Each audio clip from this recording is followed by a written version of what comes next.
Kasi kahit anong mangyari ay di ako mawawala ng pag-asa. Ayaw kitang pilitin kung di ka pa handa.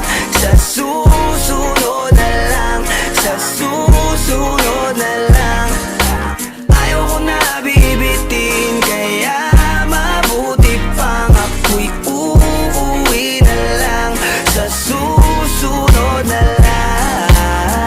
Napupuyat na ako kakapaalala, kumain at mag-ingat kung sakaling maggala ka.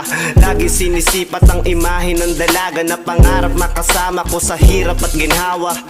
Typical na dahilan ng tagahanga mong hindi naghahanap ng iba kahit na nababatong. Naghihintay sa iyong sagot sa aking mga tinatanong, habang ang pamantayan mo ay pilit kong tinatalon. Kasi alam ko na hindi ka pa handa, may gusto kang makita pa sa akin at madama.